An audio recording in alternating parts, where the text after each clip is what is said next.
সাইয়েদনা উসমান যুন্নুরাইন বড় ব্যবসায়ী ছিলেন। নিজের টাকা দিয়ে মদিনার মুসলমানেরা পানি খেতে পারে না। বিইরে রুমা নামে একটা কুয়া ছিল, এই কুয়ার মালিক ছিল ইহুদি। মুসলমানেরা পানি খেতে গেলে এসে বকা দিত, পানি খেতে দিত না।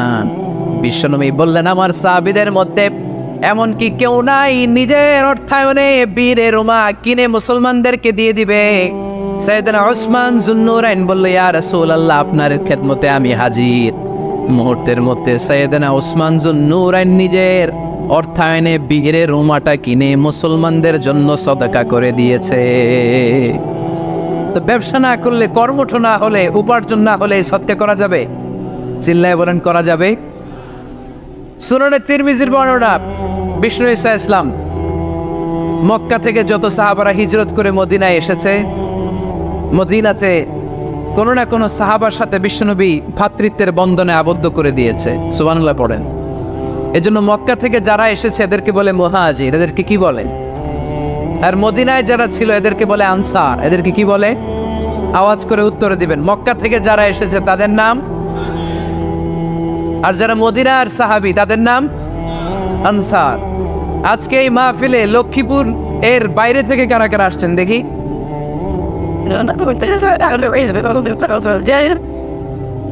মাশাআল্লাহ, মাশাআল্লাহ, অনেক আসছে। আল্লাহ এই ভাইদেরকে তুমি কবুল করো, হাত নামান। এই যে লক্ষ্মীপুরের বাইরে থেকে যে ভাইরা আসছে তারা লক্ষ্মীপুরের মেহমান, ঠিক কিনা? মক্কা থেকে হিজরত করে যে সমস্ত সাহাবারা এসেছিল তারা ছিল মদিনার মেহমান। বিশ্বনবী এক এক মক্কার সাহাবীকে মদিনার এক এক সাহাবীর সাথে ভ্রাতৃত্বের বন্ধনে আবদ্ধ করে দিলেন। আব্দুর রহমান ইবনে আউফ রাদিয়াল্লাহু তাআলা আনহু, ওনার সাথে ভ্রাতৃত্বের বন্ধনে যে সাহাবীকে বিশ্বনবী আবদ্ধ করে দিলেন ওনার নাম হচ্ছে সাআদ ইবনে রাবিয়া, কিনা? মদিনার অনেক বড় ব্যবসায়ী। বিশ্বনবী বললেন, ও আব্দুর রহমান ইবনে আউফ, সম্পদ ছেড়ে দিয়ে, পরিবার ছেড়ে দিয়ে, স্থাবর সব ছেড়ে দিয়ে আল্লাহ রাসূলের ভালোবাসায় মক্কা থেকে মদিনায় এসেছো। মদিনায় তোমার চিন্তা নাই, সাদ ইবনে রবিকে আমি তোমার ভাই বানিয়ে দিলাম। সাদ ইবনে রবি তোমার আপন ভাইয়ের মতো। সাদ ইবনে রবি বলল, আব্দুর রহমান, জীবনে তোমারে কোনোদিন দেখি নাই, তোমারে আমি চিনি না, তোমার নাম শুনি নাই, কিন্তু বিশ্বনবী তো তোমার দায়িত্ব আমাকে দিয়েছে। আমার চেয়ে বড় ধনী এই মদিনার মধ্যে দ্বিতীয় কেউ নাই। আজ থেকে তুমি আমার ভাই, আজ থেকে তুমি আমার কি? আল্লাহ আমাকে যত সম্পত্তি দান করেছে তার অর্ধেক সম্পত্তি আমি তোমার নামে দিয়ে দিলাম। ও আব্দুর রহমান ইবনে আউফ, শুধু তাই নয়, রব্বুল আলামিন আমাকে দুইজন স্ত্রী দিয়েছে। কয়জন? তুমি দেখো আমার কোন স্ত্রীকে তোমার বেশি ভালো লাগে, যার নাম তুমি বলবে সাথে সাথে আমি তারে তালাক দিয়ে দিব। তার ইদ্যত পালন শেষে তুমি তাকে বিয়ে করে তোমার সাথে নিয়ে যাবা। সুবহানাল্লাহ। কারণ বিশ্বনবী তোমার দায়িত্ব আমার কাছে দিয়েছে, তুমি আমার ভাই। আমি মদিনার সবচেয়ে বড় ধনী, আমার অর্ধেক সম্পদ আমি তোমারে দিয়ে দিব। আমার দুই স্ত্রীর এক স্ত্রীকে তোমারে দিয়ে দিব। সাইয়েদনা আব্দুর রহমান ইবনে আউফ এই কথা শুনে অবাক হলেন। অবাক হয়ে উনিও এক অবাক কথা বললেন। উনি বললেন, লা হাজাতা লি ফি ইয়া আখি, ও আমার প্রাণের ভাই, তোমার কথা শুনে আমার হৃদয়টা ভরে গিয়েছে, কিন্তু তোমার সম্পদেরও দরকার আমার নাই, তোমার স্ত্রীরও দরকার আমার নাই। বারাকাল্লাহু ফি মালিক ওয়া লি আহলিক, আল্লাহ তোমার মালেও বরকত দেখ, তোমার সম্পদেও বরকত দেখ। তুমি শুধু একটু কষ্ট করবা। কি কষ্ট? দুল্লানি আলা সুক, show me the way to the market. তুমি মদিনায় কোনো মার্কেট আছে কিনা, শপিং মল আছে কিনা, ব্যবসা প্রতিষ্ঠান আছে কিনা আমারে দেখায় দাও। সুবহানাল্লাহ পড়ে। আমরা হইলে কি করতাম? লক্ষ্মীপুরে যারা আসছে এদের একজনকে যদি বলা হয়, ভাই আপনি এখন থেকে লক্ষ্মীপুরের ভাই, আমার অর্ধেক সম্পদ আপনারা দিয়ে দেব, কি করবে? পায়ের উপর পা তুলে খাবে আর বলবে কি আনন্দ আকাশে বাতাসে, ঠিক কিনা? এরপর যদি বলি, ভাই আমার দুই বউ, যেটারে সুন্দর লাগে বলেন তালাক দিয়ে দেই, নিয়ে যান, কি বলবে? কি আনন্দ আকাশের বাতাস। আল্লাহ রাসূলের সাহাবী আব্দুর রহমান ইবনে আউফ বললেন, লা হাজাতা লি ফি, আমার দরকার নেই। দুল্লানি আলা সুক, just show me the way to market. এখানে মার্কেট কই আছে দেখায় দাও। অবাক হয়ে গেলেন সাদ বিন রবি। বললেন, ও আব্দুর রহমান ইবনে আউফ, ঠিক আছে, তুমি যদি নিতে না চাও তোমারে আমি জোর জবরদস্তি করব না। শুনে রাখো, মদিনাতে ইহুদিদের কয়নুকার একটা বাজার আছে। এই কথা বলার সাথে সাথে আব্দুর রহমান ইবনে আউফ চলে গেলেন। এর পরের দিন অল্প কিছু পনির আর ঘি দিয়ে ব্যবসা শুরু করলেন। পনির আর ঘিয়ের ব্যবসা করতে করতে করতে করতে ব্যবসায় তিনি এত লাভ করলেন, উনি বললেন আমি যদি কখনো মদিনার বালুর মধ্যে হাত দিতাম ওই বালুটারও সোনা বানায় দিত কে? দুল্লানি আলা সুক, লক্ষ্মীপুরের কর্মঠ যুবক ভাইয়েরা, এ আব্দুর রহমান ইবনে আউফ আমাদের প্রেরণা। উনি অন্যের ঘাড়ে পাড়া দিয়ে খেতে চায় নাই, আরেকজনের উপর ডিপেন্ডেন্ট বা নির্ভরশীল হতে চায় নাই। তিনি স্বাবলম্বী হওয়ার শিক্ষা লেসেন কিয়ামত পর্যন্ত গোটা বিশ্বের যুবকদের জন্য রেখে গিয়েছে। চিল্লায় বলো ঠিক কিনা? দুল্লানি আলা সুক, show me the way to market. Market কোথায় দেখাও। পনির আর ঘি নিয়ে ব্যবসা করতে করতে কয়েক মাসের ব্যবধানে ইতিহাস সাক্ষী সৈয়দনা আব্দুর রহমান ইবনে আউফ মদিনার বিশাল বড় বিজনেস ম্যাগনেটে পরিণত হয়ে গেলেন। চিল্লায় পড়েন আল্লাহু আকবার। এজন্য ব্যবসার ভেতরে বরকত ঢুকিয়ে দিয়েছে কে? বিষ্ণু বললেন আত-তাজিরা সাদুকাল আমিন মা'আন নাবিয়্যিন ওয়াস সিদ্দীকিন ওয়াশ শুহাদা'i ওয়াস সালিহিন। আমানতদার ব্যবসায়ী তারা সাধারণ কোনো মানুষ নয়, কিয়ামতের দিন নবীদের সাথে হাসর হয়ে যাবে। আপনারা যারা ব্যবসা করেন, এটা সাধারণ বিষয় নয়। বিষ্ণু ইসলাম নিজেও ব্যবসায়ী ছিলেন। ওনার জীবনের প্রথমে তিনি খাদিজা রাদিয়াল্লাহু তাআলা আনহার ব্যবসার স্টাফ হয়ে কাজ শুরু করেছেন, এরপরে নিজে ব্যবসা শুরু করেছেন। এরপরে খাদিজাতুল কুবরা রাদিয়াল্লাহু তাআলা আনহার সব সম্পত্তি বিয়ের পরে বিশ্বনবীর পায়ের সামনে ঢেলে দিয়েছেন। বললেন ইয়া রাসূলুল্লাহ, এই সম্পদ আমি আপনাকে দিয়ে দিলাম, আপনি ইচ্ছা মতো দিনের প্রয়োজনে খরচ করেন। সুবহানাল্লাহ পড়েন। এজন্য বিষ্ণু ইসলাম আমাদের জন্য উপমা, আব্দুর রহমান ইবনে আউফ আমাদের জন্য উপমা। যারা ব্যবসা করেন তারা বিষ্ণু ইসলামের সুন্নাহ পালন করছেন। আত-তাজির আস-সাদুক আল আমিন। বিষ্ণু বললেন সত্যবাদী আমানতদার ব্যবসায়ী, যে ব্যবসা করতে যে মিথ্যা কথা বলে না। অনেক ব্যবসায়ীরা আছে পণ্য চালানোর জন্য মিথ্যা কথা বলে আর কসম কাটে, আছে না নেই? আফা, এমনটা করা যাবে? সকালবেলা স্ত্রীরে বলে এই গরুগুলা বিক্রি করবো, তুই একটা দাম কত কমু? স্ত্রীরে শিখাই দিচ্ছে এই গরুর দাম তুই 40,000। তো বউ বলে ঠিক আছে, দাম কইলাম 40,000। তো এরপরে বাজারে যখন গরু বিক্রি করতে যায়, একজন যখন বলে যে ভাই এটা 30,000 টাকা দিয়ে কিনবো, কয় ভাই আল্লাহর কসম সকালে একজন 40,000 দাম কইছে, আমি দেই নাই। আছে না নাই? কৌশল করে বউরে শিখাইছে সকালে, কয় তুই দাম কর 40,000। তো বাজারে যে সকালে একজন দাম করছে, দাম করে কইছে 40,000 দেই নাই, আপনারা 30,000 কেমনে দেই? এরকম ডাকাইতে আছে না নাই?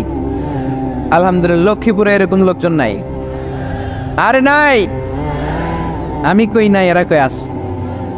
লক্ষ্মীপুরের মানুষ খুব ধার্মিক, আমি জানি। লক্ষ্মীপুর, নোয়াখালী, ফেনী এই বেল্টের লোকজন খুব আল্লাহওয়ালা। এদের মধ্যে আল্লাহওয়ালার সংখ্যা বেশি, এখানে আলেম ওলামা বেশি, এখানে মসজিদ মাদ্রাসা বেশি। এই জন্য এই জেলাগুলোতে আল্লাহর রহমতও বেশি। আল্লাহ তুমি এই জেলার ছেলেপেলাদেরকে, এই জেলার লোকদেরকে তুমি কবুল করো, মা বোনদেরকে তুমি কবুল করো। সম্মানিত ভাইয়েরা, এজন্য আজকের মাহফিল থেকে আমরা যেটা শিখলাম সেটা হচ্ছে পরিশ্রমে কোনো লজ্জা আছে? আমরা কাজ করে খাবো, ঠিক কিনা? Never underestimate any job. যুবক ভাইয়েরা, লক্ষ্মীপুরের যুবক ছেলেরা শুনতেছ? এরকম আওয়াজ করতে হবে, কান খাড়া করে শোনো। Never underestimate any job. কোনো চাকরিকে ছোট করে দেখা যাবে, whether it small or big, you don't care. এটাতে কেয়ার করা যাবে না। ছোট্ট চাকরি পাইলেই ঢুকে যাবা, বড় অফার আসলে পরে ঢুকবা। এটা ছোট কাজ, এটা হোটেলের ওয়েটার, এটা ছোট্ট স্টাফ, এটা কেরানি না। কাজ কাজই, কাজের মধ্যে কোনো ছোট বড় নাই। খেটে খাওয়া মানুষকে বিশ্বনবী অনেক সম্মান করতেন। বিষ্ণু ইসলাম খেটে খাওয়া মানুষদেরকে এত ভালোবাসতেন, বিদায় হজের মতো এত গুরুত্বপূর্ণ ভাষণও এই মেহনতি মানুষদের কথা বাদ যায়নি। সুবহানাল্লাহ পড়বেন না? দিনটা ছিল জুমাবার। বিষ্ণু ইসলাম আরাফাতের ময়দানে দাঁড়িয়ে ঐতিহাসিক একটা ভাষণ দিলেন। এই ভাষণের নাম হলো বিদায় হজের ভাষণ। এই বিদায় হজের ভাষণেও খেটে খাওয়া মানুষের কথা বিশ্বনবী বাদ দেয় না। বিশ্বনবী বলেছেন, আরিকাকুম আরিকাকুম, খবরদার অধীনস্থ কর্মচারীদের সাথে খারাপ আচরণ করো না। আতঈমুহুম মিম্মা তাকুলুন ওয়াকসুহুম মিম্মা তালবিসুন, খবরদার মনে রেখো তোমরা যা খাবে তোমাদের অধীনস্থ কর্মচারীদেরও তা খাওয়াবে, তোমরা যা পড়বে তাদেরও তা পড়াবে। বিশ্বনবী শেষ নিঃশ্বাস ত্যাগ করে যাওয়ার আগে যেই কয়েকটা কথা বলেছিলেন তার মধ্যে মেহনতি মানুষদের জন্য কথা আছে রাড়াই। বিষ্ণু ইসলাম যখন শেষ নিঃশ্বাস ত্যাগ করবেন তিনি বলেছিলেন আসসালাত আসসালাত, উম্মতেরা নামাজ নামাজ নামাজ ছেড়ে দিও না, নামাজ তরক করো না, নামাজ কাজা করো না। আর বলেছিলেন ওমা মালাকাত আইমানুকুম, অধীনস্থ কর্মচারীদের সাথে খবরদার খারাপ আচরণ করো না। যারা কর্মচারীদের সাথে খারাপ আচরণ করে, যারা মানুষের কাছ থেকে শ্রম নিয়ে কাজ করিয়ে টাকা দেয় না, কিয়ামতের দিন তাদের বিরুদ্ধে মামলা দায়ের করবে কে? কে করবে? হাদিসে কুদসি সাক্ষী বিষ্ণু ইসলাম বলেন, আল্লাহ তাআলা ফরমান আনা খাসমুহুম সালাসাতুন আনা খাসমুহুম ইয়াউমাল কিয়ামা। তিন শ্রেণীর ব্যক্তির বিরুদ্ধে আল্লাহ বলেন আমি নিজেই কিয়ামতের দিন মামলা দায়ের করব। I will be against them in the day of judgment. Three categories of people I will be against them in the day of judgment. তিন শ্রেণীর লোক কিয়ামতের দিন তারা ছাড় পাবে না।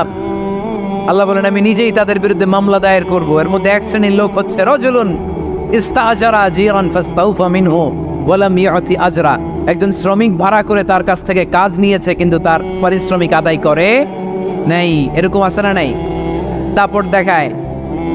দাপট দেখায় ইউনিভার্সিটির ক্যান্টিনগুলোতে, ইউনিভার্সিটির ক্যান্টিনে যে খায় মাগার বিল দেয় না, এরকম ডাকাইতে আছে না নাই?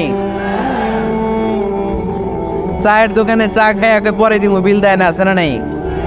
দোকানে যে পণ্য কিনে বিল দেয় না পরে দিব, আছে না নাই? কিয়ামতের দিন আল্লাহ তোর এই মাস্তানি ছুটাবে, চিল্লা এখন ঠিক কিনা?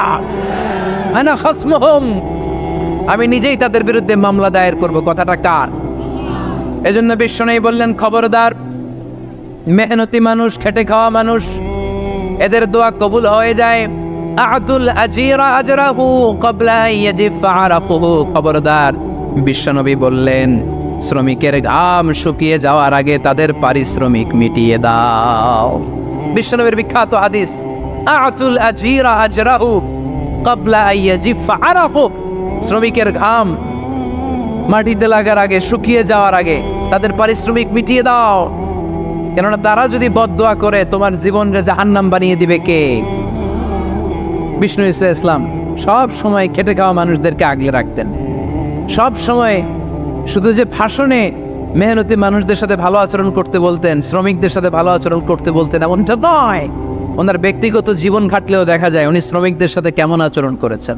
বিষ্ণু ইসলামের একজন খাদেম ছিল, আপনারা তার নাম জানেন? কি নাম? সবাই বলেন আনাস। আওয়াজ করে বলেন বিশ্বনবীর খাদেমের নাম। নামটা কেমন লাগে? ভালো লাগে? ছেলে হইলে রাখবেন তো? রাখবেন?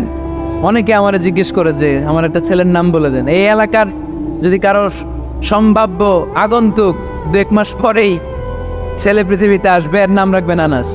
নাম কি রাখবেন? খাদিমু রাসূলিল্লাহ, আল্লাহ রাসূল সাল্লাল্লাহু আলাইহি ওয়াসাল্লামের খাদেম। এই খাদেমের কাছ থেকে একটু শোনেন ওনার মালিক কেমন ছিল। শুনবেন নাকি কষ্ট হচ্ছে? সম্মানিত ভাইরা খেয়াল রাখবেন, কোনো পীর সাহেবের ব্যাপারে যদি আপনি রিপোর্ট চান পীর সাহেবের বউয়ের কাছ থেকে শুনবেন। কথা কয় না? বোঝে নাই বোধ হয়। একজন পীর সাহেব হুজুর উনি কেমন, রিপোর্ট নেবেন কার কাছ থেকে? কার কাছ থেকে? বউয়ের কাছ থেকে। একজন বড় সাহেব, বড় নেতা, তার ব্যাপারে যদি রিপোর্ট পেতে চান আমি কয়েকটা জায়গা বলে দিই, এই জায়গাগুলো থেকে রিপোর্ট নেবেন। 1 নাম্বার তার ড্রাইভার, 1 নাম্বার। 2 নাম্বার তার বাড়ির দারোয়ান, 2 নাম্বার। 3 নাম্বার তার খাদেম, 3 নাম্বার। 4 নাম্বার তার ঘরের কাজের মেয়ে, 4 নাম্বার। এদের কাছ থেকে আসল রিপোর্ট পাওয়া যায়, ঠিক কিনা? এবার বিশ্বনবীর ব্যাপারে বিশ্বনবীর খাদেম কি বলে শুনবেন? বুঝে নাই বোধ হয়। বিশ্বনবীর ব্যাপারে বিশ্বনবীর খাদেম কি কমেন্টস করছে শুনতে চান? খাদেমের নাম আরো জোরে বলতে হবে। আনাস রাদিয়াল্লাহু তাআলা, আনাস রাদিয়াল্লাহু তাআলা আনহু বলেন বিশ্বনবী যখন মক্কা থেকে মদিনায় হিজরত করে আসলেন মদিনার অলিতে গলিতে আনন্দের বন্যা বয়ে গেল। তলা আল বাদরু আলাইনা বলে সবাই বিশ্বনবীকে বরণ করে নিল। সবাই বিশ্বনবীর সাথে দেখা করতে আসলো।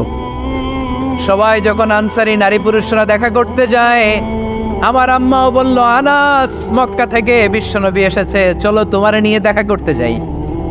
আনাসের মা, আনাস রাদিয়াল্লাহু তাআলা আনহু তখন খুব ছোট্ট। তিনি যে দেখে মানুষের ভিড়ে আনাসকে নিয়ে সামনে যাওয়া যায়, আর তিনি দেখলেন মদিনার অলিতে গলিতে মানুষের ভিড়, আনসারী, আবাল বৃদ্ধ বনিতা, নারী পুরুষ সবাই বিশ্বনবীর সাথে দেখা করছে। আর যারাই দেখা করছে হাতে কোনো না কোনো হাদিয়া নিয়ে বিশ্বনবীর সাথে দেখা করতেছে। সুবহানাল্লাহ কবেন না? আনসারী যত সাহাবারা বিশ্বনবীর সাথে দেখা করতে এসেছে, কি নিয়ে আসছে? কথা কয় না? তাহা দাও, তাহাব্বু, হাদিয়া দাও, একে অপরকে হাদিয়া দাও। তোমাদের মধ্যে ভালোবাসার বন্ধনকে বাড়িয়ে দিবে কে? আনাসের মা বললেন, আমি মানুষ ধাক্কাতে ধাক্কাতে বিশ্বনবীর সামনে পর্যন্ত গেলাম, যে দেখি সবাই বিশ্বনবীর হাদিয়া দেয়।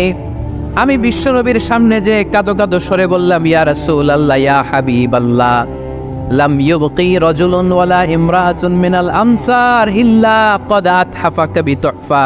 ও নবী, আমি দেখতে পেয়েছি আনসারী এমন কোন নারী নাই, এমন কোন পুরুষ নাই যে আপনাকে আপনার হাতে কোনো না কোনো হাদিয়া দেয় নাই।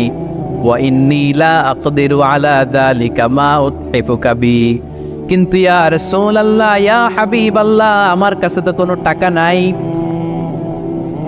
আমার কাছে কোনো পয়সা নাই, আমার ঘরে এমন কোনো জিনিস নাই যেই জিনিসটা আমি আপনারে হাদিয়া দেব, ইল্লা ইবনি হাদা, আমার এই নার ছেড়া ধন কলিজার টুকরা সন্তান আনাস ছাড়া। ও আখিরি জামানার পয়গম্বর, আমি আমার কলিজার টুকরা আনাসকে আপনারে হাদিয়া দিয়ে দিলাম। ইয়া রাসূলুল্লাহ, মদিনার আনসারী এমন কোন নারী পুরুষ কেউ তো বাকি নাই যে আপনাকে হাদিয়া দেয় নাই, সবাই তো হাদিয়া দিল, কিন্তু আমি তো হাদিয়া দেওয়ার মতো আমার কাছে কিছু নাই। আপনারা কি হাদিস থেকে নেয়া এই গল্পটা বুঝতে পেরেছেন? কথাটা শুনতেছিলেন? আনাস রাদিয়াল্লাহু তাআলা আনহুর মা বললেন, ইয়া রাসূলুল্লাহ, আনসারী এমন কোন নারী নাই, এমন কোন পুরুষ নাই যে আপনারা হাদিয়া দেয় নাই, কিন্তু আমার তো হাদিয়া দেওয়ার মতো কিছু নাই আমার এই কলিজার টুকরা আনাস ছাড়া। কি আর আমি করব? আমার কলিজার টুকরা আনাসকে আমি আপনার দরবারে হাদিয়া দিয়ে দিলাম। ইয়া রাসূলুল্লাহ, আমার ছেলেটারই আপনারা হাদিয়া দিলাম। খুদ হাদা ইয়াখদুমু কামা বাদালাক, আপনার যেই কাজ লাগবে, যেই খেদমতের প্রয়োজন, আপনার এই খেদমত করবে।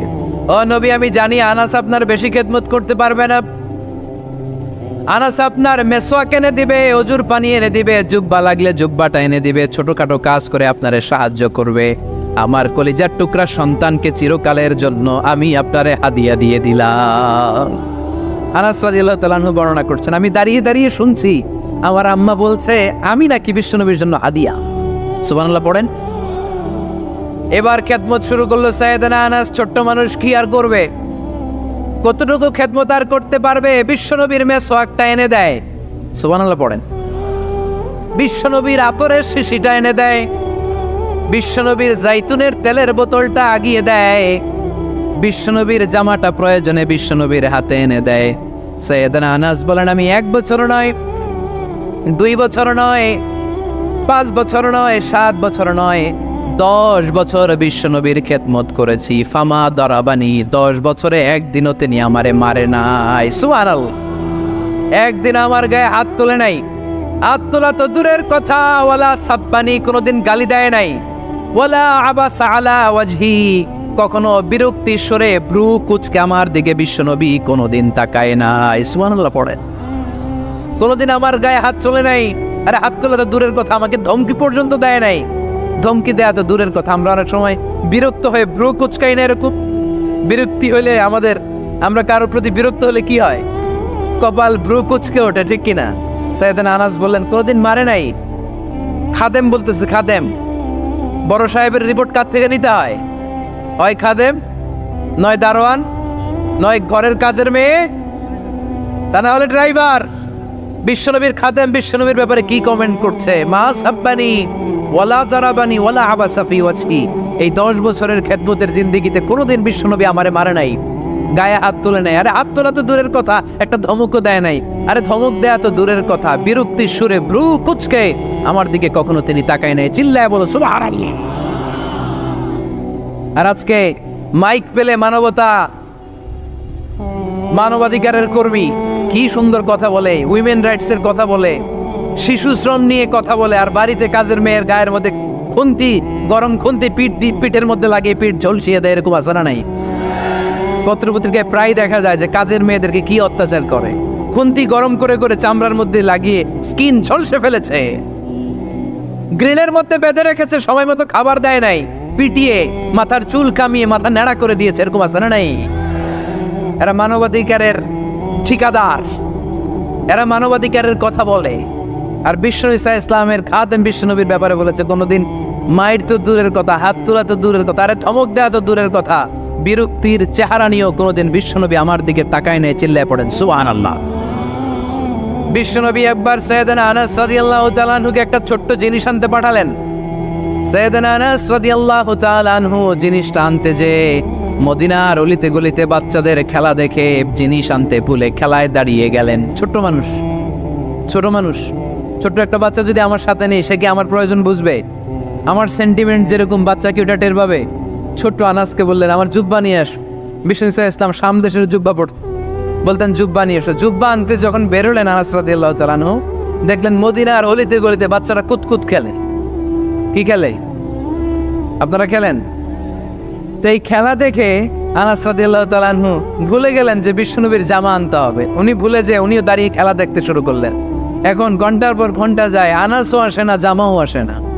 বিশ্বনবী ভাবলেন হায় রে, আনাস মনে হয় ভুলে গিয়েছে, কি আর করা যায়, নিজের জামা নিজেই নিয়ে আসে। বিশ্বনবী বের হলেন জামা আনতে, বের হয়েই দেখে মদিনার গলিতে বাচ্চারা খেলতেছে, ওইদিকে আনাস রাদিয়াল্লাহু আনহু দাঁড়ান।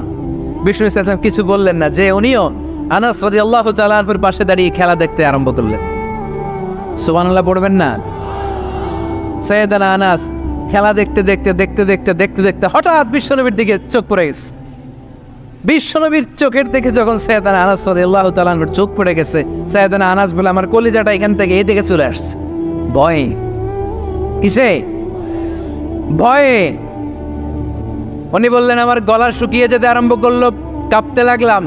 আয় হায়, এখন আমার মনে পড়ছে বিশ্বনবীর জামা আনতে পাঠাইছিল, ভুলে গেছে খেলার আবেশে পড়ে।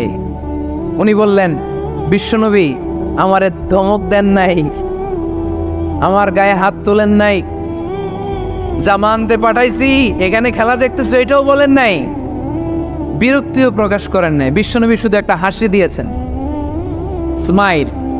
কি দিয়েছেন? একটা মুচকি হাসি দিয়েছেন। কি হাসি? সাইয়েদনা আনাস বলে ওই যে ওই দিনের বিশ্বনবীর মুচকি হাসির শাসন মরার আগের দিন পর্যন্ত আমি আনাসকে সোজা রাস্তায় রেখেছি, আর ডানে বায়ে নেয় নাই। শাসন করতে জানলে লাঠি লাগে না, শাসন করতে জানলে ধমক লাগে না, শাসন করতে জানলে পিট্টি দেয়া লাগে না। মুচকি হাসি দিয়েও শাসন করা যায় কি যায় না? সাইয়েদনা আনাস বলেন কোনোদিন মারে নাই, কোনোদিন ধমক দেয় নাই, সব সময় আমাকে আদর করেছে। চিল্লায় পড়েন সুবহানাল্লাহ।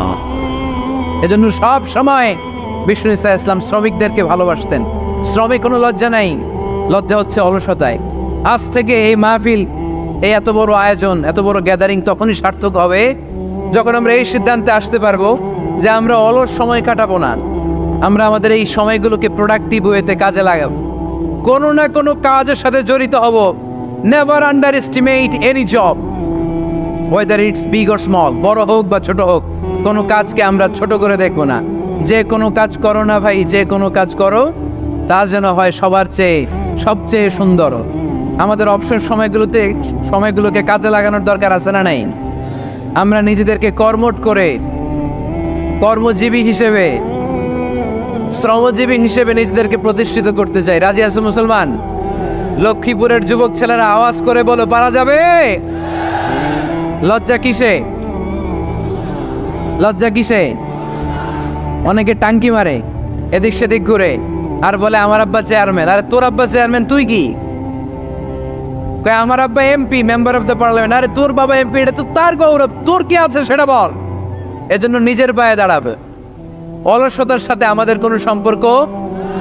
আজকের এই মাহফিল থেকে আমরা অলসতা, অকর্মণ্যতাকে নো বলে দিলাম। অলসতাকে আমরা কি বললাম? আরো জোরে বলতে হবে, অলসতাকে কি বলবো? আর সব সময় কর্মঠ থাকবো, এনার্জেটিক থাকবো, নিজের পায়ে দাঁড়াবো, আইডিয়া জেনারেট করব, এন্টারপ্রেনার হওয়ার চেষ্টা করব, নতুন নতুন উদ্যোক্তা হওয়ার মাধ্যমে আমরা আমাদের নিজেদের ভাগ্য পরিবর্তনের চেষ্টা করব। কারণ আল্লাহ বলেছেন, ইন্নাল্লাহা লা ইউগাইয়িরু মা বিকাউমিন হাত্তা ইউগাইয়িরু মা বিআনফুসিহিম। আল্লাহ তাআলা ততক্ষণ পর্যন্ত কোনো জাতির ভাগ্যের চাকার পরিবর্তন করে না যতক্ষণ পর্যন্ত ওই জাতি নিজে নিজের ভাগ্যের চাকার পরিবর্তন করতে না চায়। চিল্লা এখন ঠিক কিনা? কাজে কোনো লজ্জা নেই, পরিশ্রমে কোনো লজ্জা আছে? যিনি রিক্সা চালায় এতে তার কোনো লজ্জা আছে? দিনমজুর, কুলি, ঠেলা গাড়ি চালায়, ছোট্ট ব্যবসা করে, এতে কোনো লজ্জা আছে? লজ্জা নাই। খেয়াল রাখবেন, লজ্জা হচ্ছে অলসতায়। লজ্জা কিসে? বিষ্ণু ঈসা ইসলাম বলেছেন, মা আকালা আহাদুন তুআমান কাত্তু খায়রুম মিন আইয়াকুলা মিন আমালি ইয়াদি। নিজ হাতে উপার্জিত খাবারের চেয়ে, অর্থের চেয়ে শ্রেষ্ঠ খাবার পৃথিবীর কোনো মানুষ কোনোদিন ভক্ষণ করে নাই। চিল্লা এখন সুবহানাল্লাহ। শ্রেষ্ঠতম খাবার নিজ হাতে উপার্জিত খাবার, ঘাম জড়িয়ে যে অর্থ উপার্জন করা হয়, যে ইনকাম করা হয়, এটা হালাল। আর হালাল খেয়ে দোয়া করলে কবুল করে কে? এজন্য খেটে খাওয়া মানুষ, শ্রমজীবী মানুষ আর মেহনতি মানুষদেরকে বিশ্বনবী খুব ভালোবাসতেন। তারা বিশ্বনবীর বন্ধু আর বিশ্বনবী ছিল তাদের বন্ধু। সুবহানাল্লাহ পড়েন। এত ভালোবাসতেন বিশ্বনবী খেটে খাওয়ার মেহনতি মানুষদেরকে। সব সময় বিষ্ণু ইসলাম তাদের জন্য দোয়া করতেন। এজন্য যারা খেটে খায় তারা কপালওয়ালা, তারা মুস্তাজাবুদ দাওয়া। তারা কি? মুস্তাজাবুদ দাওয়া মানে এমন ব্যক্তি যে ব্যক্তি দোয়া করতে দেরি হয় কিন্তু দোয়া কবুল হতে দেরি হয় না। আপনারা এখানে ব্যবসা করেন কে কে? দেখি তো, হাত তুলেন তো। ব্যবসা, মাশাআল্লাহ, অনেক ব্যবসায়ী আছে তো দেখি। আচ্ছা, হাত নামান। চাকরি করেন কে কে? চাকরি, চাকরিও তো অনেক করে দেখি। হাত নামান। প্রবাসী, ছুটিতে দেশে আসছেন। হুজুর আমি আছি, কই? আপনি দেখতে আসছেন? মাশাআল্লাহ। কোন দেশে থাকেন? সৌদি আরব। আলহামদুলিল্লাহ। সৌদিতে ভাল লাগে নাকি সৌদি স্বপ্নের দেশ, খাটতে খাটতে জীবন শেষ? ইনশাআল্লাহ। আচ্ছা, ইউনিভার্সিটির স্টুডেন্ট আছো কারা কারা দেখি? মাশাআল্লাহ, হাত নামাও। ক্লাস 5 থেকে ইন্টারমিডিয়েট পর্যন্ত পড়াশোনা করতেছো অথবা দাখিল আলিম পর্যন্ত, কারা কারা দেখি? মাশাআল্লাহ, হাত নামাও, হাত নামাও। একবারও যারা হাত তোলেন না এবার তারা হাত তোলেন। আন্নেরা কি করেন? হ্যাঁ, বেকার।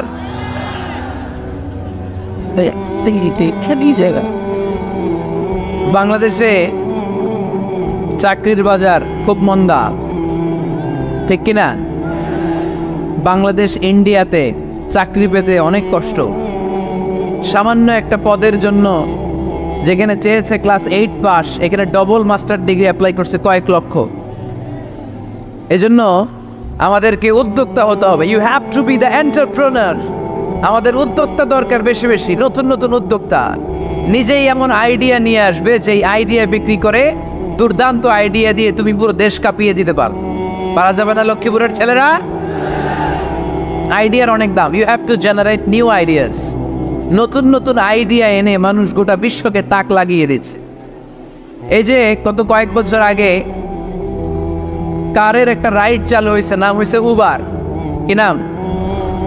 ঢাকায় যারা চলাফেরা করেন তারা হয়তো চড়েছেন। উবারের নাম শুনছেন না? এই উবার কোম্পানি কি করে জানেন? নিজেদের ব্যবসা নাই, পুঁজি নাই, পাত্তি নাই, অফিস নাই, কিচ্ছু নাই, কোটি কোটি টাকা হাতায় নিচ্ছে। Just idea, just they are generating new ideas. নতুন নতুন আইডিয়া দিয়ে গোটা বিশ্ব কাঁপিয়ে নিয়েছে একটা মোবাইল অ্যাপসের মাধ্যমে। কিসের মাধ্যমে? Mobile apps. একটা কোম্পানি খুলেছে, গোটা বিশ্বের সব প্রাইভেট কারওয়ালারা ওইখানে রেজিস্ট্রেশন করে আপনি মোবাইলে কোথায় যাবেন, কোত্থেকে যাবেন লিখবেন, গাড়ি আপনার বাড়ির সামনে এসে হাজির। তার একটা পার্সেন্টেজ ওই উবার কোম্পানি পায়। ইউনাইটেড স্টেটস অফ আমেরিকার একটা স্টেট আছে সান ফ্রান্সিসকো, ওইখান থেকে শুরু করছে। 775টা সিটিতে ওদের অপারেশন আছে। বাংলাদেশে ঢাকাতেও আছে। আমি মালয়েশিয়াতে থাকি, ওখানেও আছে, ওখানেও আমরা চড়ি। প্রায় 63টা দেশে ওদের কাজ বাজ আছে। গত বছরে 2018 সালে ওদের প্রফিট ছিল, রেভিনিউ ছিল 11.27 billion US dollar, 11.27 US billion dollar. Just they are selling their ideas, নতুন নতুন আইডিয়া দিয়ে গোটা বিশ্বকাপ আছে। এই উবার যখন চালু হলো, আমি তখন মালয়েশিয়ায় শুনলাম বাংলাদেশে নতুন আর একটা বাইরে হয়েছে, পাঠাও। কি নাম? এটা বোধহয় সারা বাংলাদেশ ব্যাপী হয় নাই, 3টা জায়গায়, সিলেটে, চট্টগ্রামে আর ঢাকায়। এরা আরো চালাক। এই বাংলাদেশের ছেলেপেলেদের মাথায় চিকন চিকন অনেক বুদ্ধি। এরা ভাবলো এই উবার দিয়ে আর আমরা কত আগাবো, আমাদের গাড়ি আরো ছোট করতে হবে। এরা মোটরসাইকেল রাইড দেওয়া শুরু করছে। জ্যামের শহর ঢাকা, চিপা চাপা দিয়া এরা আপনারা নিয়ে জায়গা মতো পৌঁছায় দেবে। তো এই যে উবারের পরে আমাদের ছেলেরা বানাইলো পাঠাও। এরপরে কত কিছু বানাচ্ছে ছেলেপেলেরা, আমি তো এগুলো দেখে অবাক। রকমারি.com নাম শুনছো? বিক্রয়.com নাম শুনছো? ঘরে বসে বসে কোটি কোটি টাকা হাতিয়ে নিচ্ছে তারা। Just they are selling their ideas. যেহেতু আমাদের চাকরি কম, ওই চাকরির বাজারে আমরা লাইন দিতে চাই না। আমাদের মেধাকে খাটিয়ে খাটিয়ে আমরা নতুন তরুণ উদ্যোক্তা বানাতে চাই। চিল্লায় বলো ঠিক কিনা? উদ্যোক্তা যত বাড়বে ততই দেশের কল্যাণ হবে। মানুষ তাদের আইডিয়াকে কাজে লাগিয়ে গোটা বিশ্বকে তাক লাগিয়ে দিচ্ছে। আমরা আমাদের সমতল ভূমিতে চাষ করতে চাই না। মালয়েশিয়াতে একটা এলাকা আছে ক্যামেরুন হাইল্যান্ড, ওরা পাহাড়ের মধ্যে চাষাবাদ করে গোটা মালয়েশিয়ার খাদ্যদ্রব্যের অভাবকে মুক্ত করে দিয়েছে। পাহাড়ের মধ্যে ওখানে ফুলের বাগান, ক্যামেরুন হাইল্যান্ড প্রায় 6000 ফিট উঁচু, প্রচন্ড ঠান্ডা। এই ঠান্ডা পাহাড়ে হিল ট্রাক্টস এরিয়াতে মালয়েশিয়ার এই ক্যামেরুন হাইল্যান্ডে ওখানে আছে ফুলের বাগান, আছে ফলের বাগান, আছে চায়ের বাগান, ওখানে মধুর চাষ হয়, ওখানে শাকসবজি চাষ হয়, ওখানে অনেক কিছু চাষাবাদ হয়। ওই ফলমূল শাকসবজি দিয়ে গোটা মালয়েশিয়ার 14টা স্টেটে যত শাক সবজি ফলমূল লাগবে ওরা আঞ্জাম দেয়। আর আমরা আমাদের সমতল ভূমিতে চাষ করতে চাই না। আমরা চাষাবাদকে খুব লজ্জা মনে করি। এটা ভুল আইডিয়া। আমাদের যে এলাকা যেই জিনিসের জন্য বিখ্যাত ওইটাকে আমাদের ব্র্যান্ডিং করতে হবে। লক্ষ্মীপুর কিসের জন্য বিখ্যাত? নারিকেল সুপারি। নারিকেল সুপারি যে পৃথিবীর কত মানুষ, ইন্দোনেশিয়ান লোকেরা মরির মতো খায় নারিকেল আর সুপারি। তো এইটারে আমাদের ব্র্যান্ডিং করতে হবে। যেই দেশে যেটা আছে, যেই এলাকা যেই পণ্যের জন্য বিখ্যাত ওইটা আমাদের ব্র্যান্ডিং করতে হবে। আমাদের আদমজির জুট মিল বন্ধ না? পাওয়ানি জুট মিল বন্ধ। আমাদের পাট শিল্পকে ধ্বংস করে দিয়ে ইন্ডিয়া এখন ওই কটনের পাঞ্জাবি বানায়, জুট কটনের পাঞ্জাবি। আছে না নাই? পুরা বাংলাদেশের মার্কেট এই জুট কটনের পাঞ্জাবি দিয়ে সয়লাভ। আমাদের বাংলাদেশের পাট দিয়ে যদি আমরা মিহি পাঞ্জাবি বানাতে পারতাম, গোটা বিশ্ববাজারকে আমরা দখল করে নিতে পারতাম। ঠিক কিনা? এজন্য আমাদেরকে নতুন নতুন আইডিয়া জেনারেট করতে হবে। চাকরির পিছনে বসে থাকলে চলবে না। আর আজান যদি হয়ে যায় ছুটে যাব মসজিদে, আর নামাজ শেষ হলে আমরা আমাদের কাজের দিকে চলে যাব। চিল্লায় বলেন ঠিক কিনা? যেটাই করবো আমরা ভালোভাবে করব। আল্লাহ বলেছেন লিয়াবলুয়াকুম আইয়ুকুম আহসানু আমালা। লক্ষ্মীপুরের ভাইয়েরা আওয়াজ করে উত্তর দেন, আওয়াজ করে উত্তর দিতে হবে। জান্নাতে যেতে হলে 100তে কত নাম্বার পেতে হবে? হ্যাঁ, হয় নাই 51। কি নাম তোমার? হ্যাঁ, ফরহাদ। জান্নাতে যেতে হলে 100তে আমার দরকার 51। 100তে কত লাগবে? ফাআম্মা মান সাকুলাত মাওয়াজিনুহু ফাহুয়া ফি আইশাতির রাদিয়া। সেদিন মিজানের পাল্লা যার ভারী হয়ে যাবে সে আনন্দ উৎসবে থাকবে। তো মিজানের পাল্লা ভারী হওয়ার জন্য 100তে আমার কত পাওয়া লাগবে? কত পাওয়া লাগবে? 51 পেলেই হয়ে যাবে। এজন্য আল্লাহ বলছেন লিয়াবলুয়াকুম আইয়ুকুম আহসানু আমালা। যেটাই করবে ভালোভাবে করবে। আল্লাহ এটা পরীক্ষা করতে চান যে আমরা ভালোভাবে কে কতটুকু আমল করেছি। যারা আরবি বোঝেন আলেম ওলামা আপনারা জানেন, এখানে আল্লাহ বলেননি লিয়াবলুয়াকুম আইয়ুকুম আকসারু আমালা। আল্লাহ এটা দেখতে চান যে তোমাদের মধ্যে থেকে কে বেশি আমল করে। এটা বলছে আল্লাহ? বলে নাই। আল্লাহ বলেছে লিয়াবলুয়াকুম আইয়ুকুম আহসানু আমালা, যে ভালো করে করে। এজন্য আমরা যাই করি না কেন কি করে করব? আওয়াজ করে বলতে হবে। কেমন করে করব? যে কোনো কাজ করো না ভাই, যে কোনো কাজ করো তা যেন হয় সবার চেয়ে সবচেয়ে সুন্দর। পড়েন, যে কোনো কাজ করো না ভাই, যে কোনো কাজ করো, তা যেন হয় সবার চেয়ে সবচেয়ে সুন্দর। পড়েন, যে কোনো কাজ করো না ভাই, যে কোনো কাজ করো, তা যেন হয় সবার চেয়ে সবচেয়ে সুন্দর। হোক না সেটা পড়া লেখা, রঙের ভাষায় ছবি আঁকা। পড়েন, হোক না সেটা পড়া লেখা, রঙের ভাষায় ছবি আঁকা, হোক না সেটা সামান্য কাজ কিংবা মহত্তর, তা যেন হয় সবার চেয়ে সবচেয়ে সুন্দর। যে কোনো কাজ করো না ভাই, যে কোনো কাজ করো, তা যেন হয় সবার চেয়ে সবচেয়ে সুন্দর। চিৎকার করে বলেন ঠিক কিনা? ওয়াদ্দুহা, আলোর শপথ, প্রভাতের সূর্য কিরণের শপথ। বিশ্বনবীরে আশা জাগাচ্ছে, নবী, look at the sunlight, it's a very beautiful day out there. হতাশ হওয়ার কারণ নাই, সকালবেলা বেরো, দেখেন কি ঝলঝলে সূর্য, কি সুন্দর সকাল, কি আলো, এটা আশার আলো, সম্ভাবনার আলো। সুবহানাল্লাহ পড়ে। এজন্য আল্লাহ আলোর শপথ করলেন, বললেন সকালের আলোর কসম, লাইটের কসম, দোহার কসম, আলোর কসম, ওয়াল্লাইলি ইযা সাজা, আর রাত্রির কসম, রাত্রিটা যখন নিঝুম হয়, হয় নিস্তব্ধ। সুবহানাল্লাহ। আল্লাহ আলোর কসম করলেন আর অন্ধকারের কসম করলেন। এই আলো দিয়ে আল্লাহ তাআলা অবির আগমনকে বুঝালেন, আর অন্ধকার দিয়ে আল্লাহ তাআলা অবির অনুপস্থিতিকে বুঝালেন। সুবহানাল্লাহ। আল্লাহ বুঝাতে চাইলেন, নবী, আলোর শপথ, অন্ধকারের শপথ, দুইটাই লাগে। সব সময় আলো থাকলে ভালো লাগে, সব সময় অন্ধকার থাকলেও ভালো লাগে। 365 দিন সব সময় 24 ঘন্টা খালি সূর্যের আলো, রাত্রে ঘুমাইতে পারবেন? আবার 365 দিন ঘুটঘুটে অন্ধকার, দিনের বেলা ক্ষেত খামারে কাজ করা যাবে? তার মানে আলোরও দরকার, অন্ধকারেরও। এই আলো আর অন্ধকার দিয়ে অভির সাথে মিলিয়ে আল্লাহ বোঝাতে চাইলেন, আলো মানে অভির আগমন, আর অন্ধকার মানে অভির অনুপস্থিতি। আল্লাহ বোঝাতে চাইলেন, নবী, ওহি যে এতদিন পাঠাইছে এটাও যেমন দরকার, মাঝে মাঝে ওহি বন্ধ রেখে আপনাকে বিশ্রাম দেওয়ার সময়টাও দেওয়া দরকার। মা ওয়াদ্দাআকা রাব্বুকা ওয়া মা ক্বালা, ও নবী, আপনার রব আপনারে ভুলে যায় নাই, আপনার উপর অসন্তুষ্ট হয় নাই। যেমন কাফেররা বলে, মুশরিকরা বলে, আপনার চাচি যেমনি আপনারে গালি দেয়, কাফের মুশরিক যেমনটা গালি দেয়, তেমনটা আপনি ভাববেন না।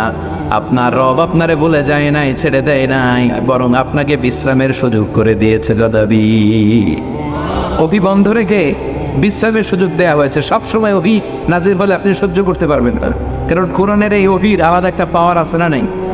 সূর্যের যেমনি আলো আছে, কিরণ আছে, অভির কিরণ আছে, এটার পাওয়ার আছে।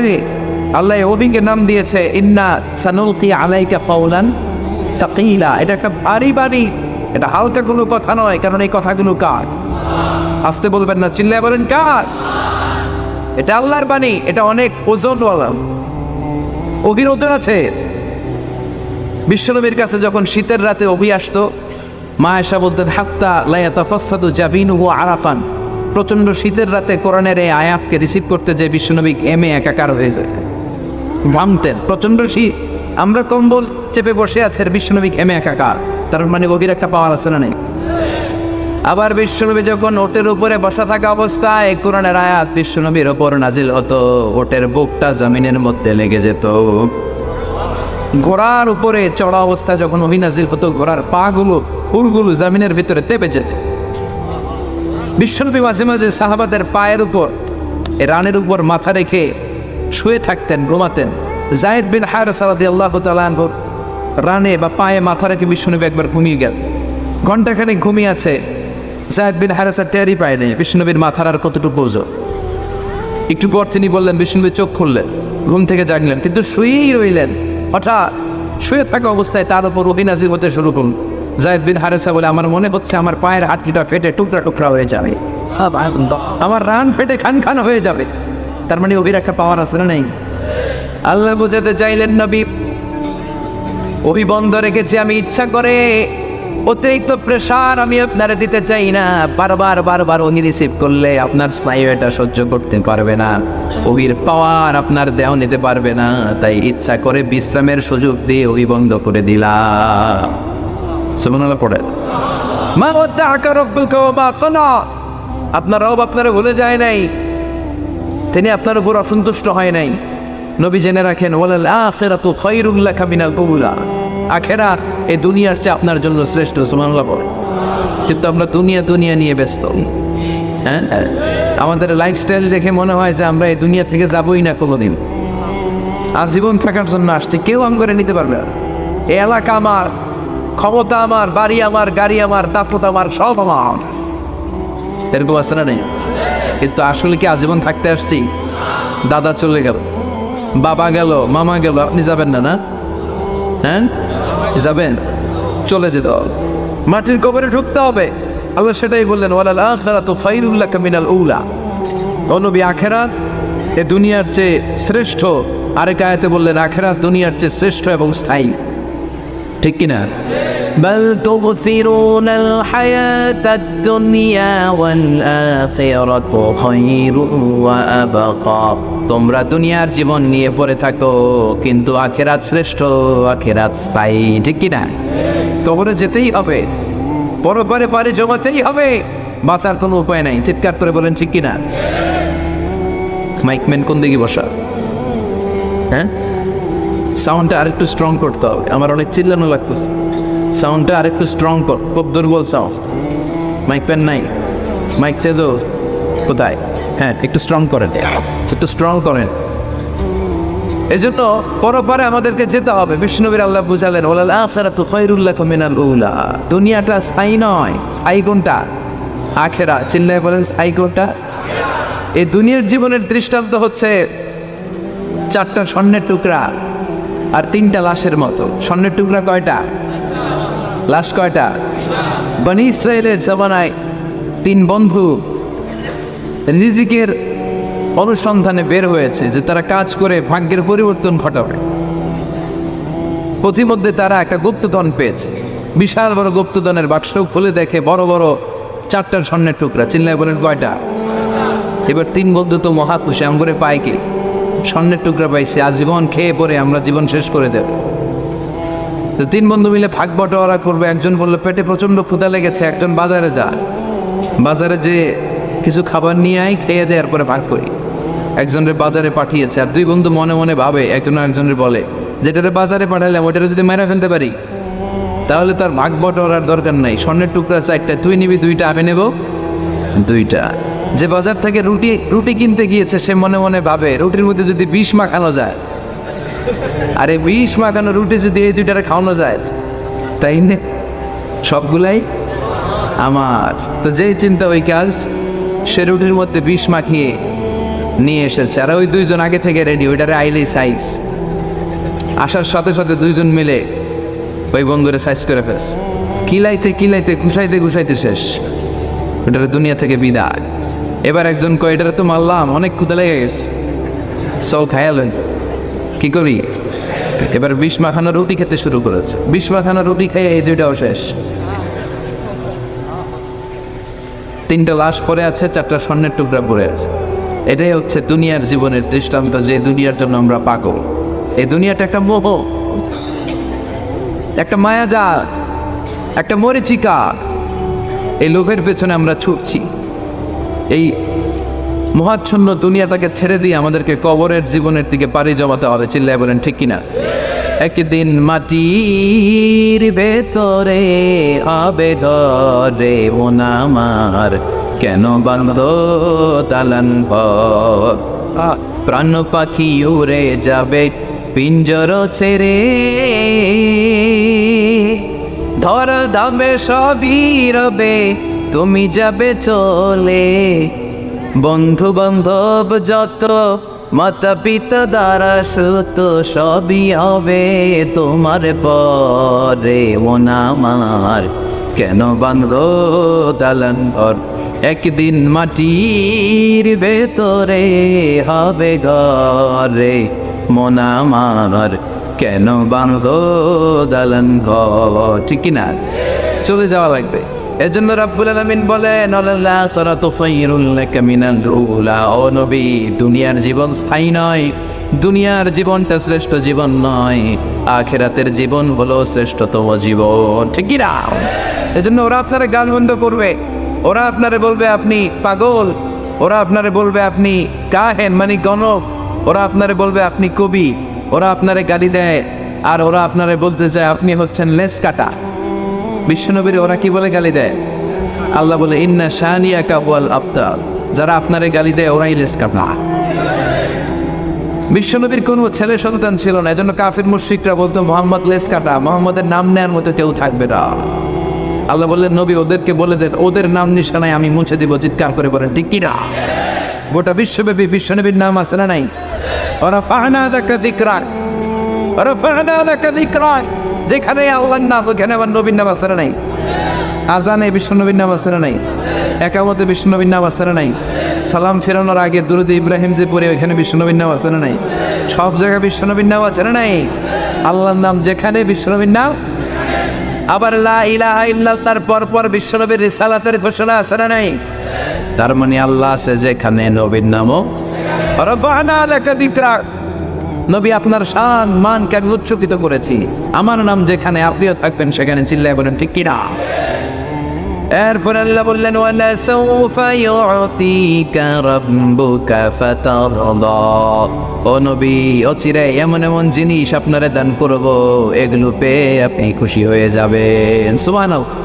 প্রথমে বললেন ওয়ালাল আখিরাতু খায়রুল লাকা মিনাল উলা, the hereafter is far better for you from this দুনিয়া, ও নবী দুনিয়া থেকে আখিরাত অনেক উত্তম। ওয়ালা সাউফা ইউতিকা রাব্বুকা ফাতারদা, and sooner verily I'm going to give you something which will make you happy, আমি এমন এমন জিনিস আপনারে দান করব আপনি খুশি হয়ে যাবেন। সুবহানাল্লাহ পড়ে। বিশ্বনবীর সবসময় খুশি রাখার দায়িত্ব কার? এজন্য বিশ্বনবীর উপাধি আল্লাহ দিয়েছেন হাবিবুল্লাহ। কি দিয়েছেন? হাবিব। আর সাইয়েদনা ইব্রাহিমকে ডেকেছেন খলিল বলে। কি বলে? খলিল মানেও বন্ধু, হাবিব মানেও বন্ধু, কিন্তু খলিল মানে এমন বন্ধু যে বন্ধু আল্লাহরে খুশি করার জন্য কাজ করে, আর হাবিব মানে এমন বন্ধু যেই বন্ধুরে খুশি রাখার জন্য আল্লাহ নিজেই কাজ করে। কার দাম বেশি? হাবিবের দাম বেশি। চিৎকার করে বলে ঠিক কিনা? এজন্য রাব্বুল আলামিন বলেন ওয়ালা সাউফা ইউতিকা রাব্বুকা ফাতারদা, ও নবী অচিরে এমন এমন জিনিস আপনারে দান করব, এগুলি পাওয়ার মাধ্যমে আপনি খুশি হয়ে যাবেন। এমন এমন জিনিস বিষ্ণুনবীকে আল্লাহ দিবেন যেগুলো পেয়ে বিশ্বনবী খুশি হয়ে যাবেন। বিশ্বনবীরে আশ্বস্ত করছে কে? আগাম সুসংবাদের বাণী বিশ্বনবীকে শোনায় দিচ্ছে কে? যে নবী হতাশ হবেন না, নিরাশ হবেন না, হাল ছাড়বেন না, আমার উপর ভরসা রাখেন, এমন এমন জিনিস আপনারে দেব, এই জিনিসগুলো দেওয়ার মাধ্যমে আপনারা আমি খুশি করে দেবো। সুবহানাল্লাহ বলেন। কি কি জিনিস বিশ্বনবীরে দিয়ে আল্লাহ খুশি করলেন শুনতে চায়? শুনতে মনে চায়? কষ্ট হচ্ছে? ঘুমে ধরতেছে? হ্যাঁ, কথা বোঝা যাচ্ছে? তাকবীর দেওয়া যাবে? জোরে না আসতে? ভাগাভাগি করে দেন। 3টা তাকবীর বিবাহিত অবিবাহিত ভাগ করে দেন। প্রথম তাকবীর দিবেন বিবাহিতরা, দ্বিতীয় তাকবীর দিবেন অবিবাহিতরা, তৃতীয় তাকবীর সবাই মিলে দিবে। পারবেন? পারা যাবে? বিবাহিত কারা কারা আসছেন দেখি? It's like neither. I cut for the kid night. ঘটনা কি এত কম? How about that to be something like yeah, but that thing you did that. সেটা তো সংখ্যা অনেক কম। আপনাদের দলে আমিও আছি ইনশাল। আত্মামান অবিবাহিত কারা কারা দেখি?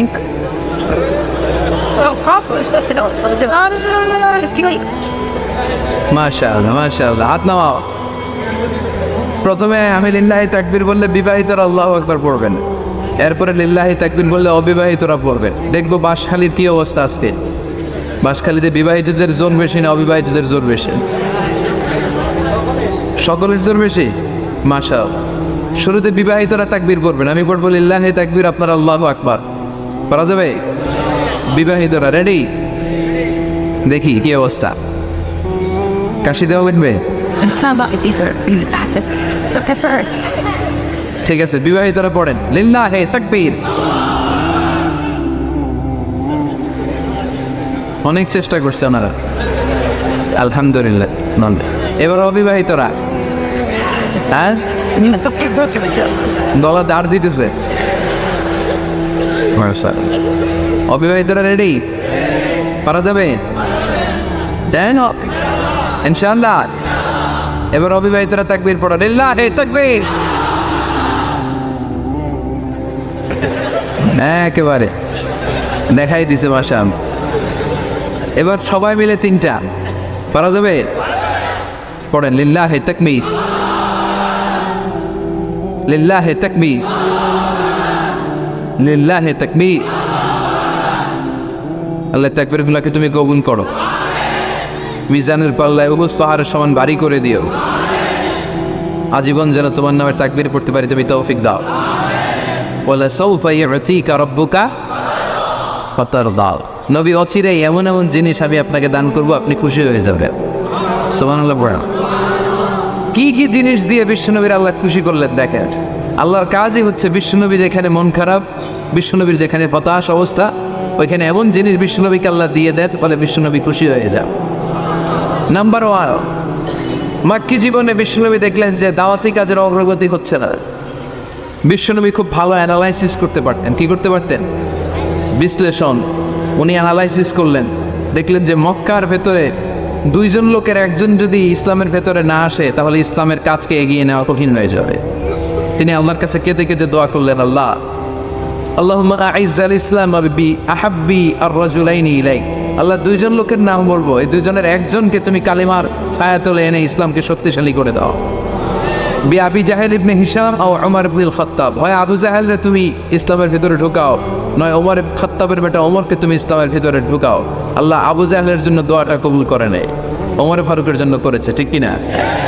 আবু জাহেলের হৃদয়ের ভিতরে পর্দা, চোখের সামনে পর্দা, ও সত্য দেখেও দেখে না, ও শোনেও শোনে না, চিল্লাই করে, ঠিক কিনা?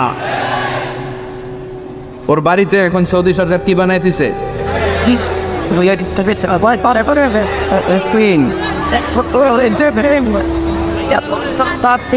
হাম্মাম, ল্যাট্রিন। বাঙালি হাজিরা গেলেই যাই ভরাই দিয়ে আসে। এবার আবু জাহেল তোরে পাই না, তো ল্যাট্রিন পাইছেন,